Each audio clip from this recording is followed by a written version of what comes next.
Bhinneka Tunggal Ika adalah semboyan bagi bangsa Indonesia yang artinya walaupun berbeda-beda namun tetap satu jua.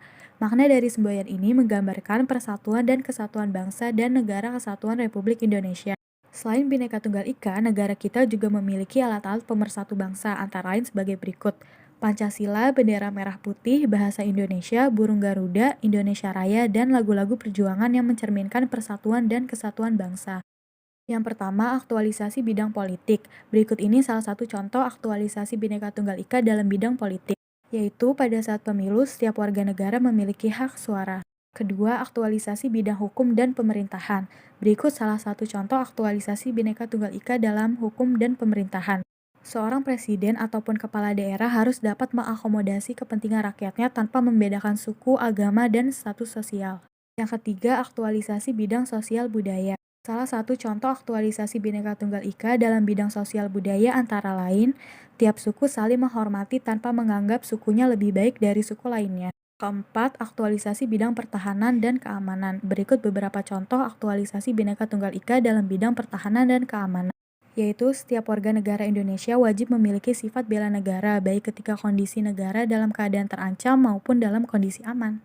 Integrasi nasional adalah proses mengintegrasikan orang-orang dari berbagai daerah, budaya, dan latar belakang yang berbeda ke dalam satu negara yang kohesif dan bersatu. Buku, kurikulum, dan alat peraga yang mendorong penghormatan dan pengetahuan tentang banyak budaya dan tradisi adalah contoh materi pendidikan yang mungkin relevan dengan integrasi nasional.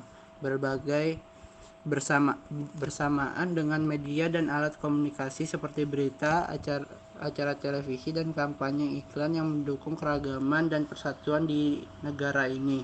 Sumber daya lain mungkin termasuk kebijakan dan inisiatif pemerintah yang ditargetkan untuk mendorong inklusi dan kohesif sosial. Faktor-faktor pembentuk integrasi nasional. Yang pertama, rasa senasib dan seperjuangan. Yang kedua, rasa cinta tanah air. Yang ketiga, ingin bersatu. Yang keempat, antisipasi dari ancaman asing. Yang kelima, budaya gotong royong. Yang keenam, wujud ideologi nasional. Tantangan dalam menjaga keutuhan negara Republik Indonesia, yaitu A. Tantangan secara eksternal, di mana Indonesia menghadapi berbagai tantangan seperti pemanasan global, terorisme global, dinamika lingkungan strategis kawasan Asia Pasifik, dan masalah perbatasan antar negara. B. Tantangan secara internal, di mana tantangan yang dihadapi oleh Indonesia itu adalah mengawal NKRI agar tetap utuh dan bersatu. Mengenai pertahanan negara, BPPI 2015 menyebut pertahanan negara disusun dalam suatu sistem pertahanan semesta untuk mencapai tujuan nasional, yaitu melindungi segenap bangsa Indonesia dan seluruh tumpah darah Indonesia, memajukan kesejahteraan umum dan mencerdaskan kehidupan bangsa, serta ikut melaksanakan keterlibatan dunia yang berdasarkan kemerdekaan, perdamaian abadi, dan keadilan sosial. Peran serta warga negara dalam menjaga persatuan dan kesatuan bangsa.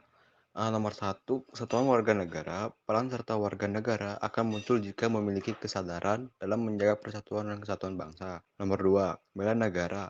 Peran serta warga negara terkandung dalam UUD 1945 Pasal 27 Ayat 3 yang berisi setiap warga negara berhak dan wajib ikut serta dalam upaya pembelaan negara. Nomor 3, bela negara fisik dan non-fisik. Bela negara fisik adalah pembelaan terhadap setiap hambatan, gangguan, dan tantangan yang dilakukan warga negara untuk melindungi bangsa dan negara. Sedangkan bela negara non-fisik adalah pembelaan berdasarkan hak, kewajiban, dan kehormatan melalui profesi dan kemampuan untuk meningkatkan ketahanan nasional. Menurut UU No. 3 Tahun 2002 tentang pertahanan negara, keikutsertaan warga negara bisa dilakukan dalam berbagai bentuk diantaranya. Yang pertama, pendidikan kewarganegaraan non-fisik. Dan nomor 2, pelatihan dasar kemiliteran fisik. Dan nomor 3, pengabdian sebagai Tentara Nasional Indonesia fisik. Dan yang terakhir adalah pengabdian sesuai dengan keahlian atau profesi atau non-fisik.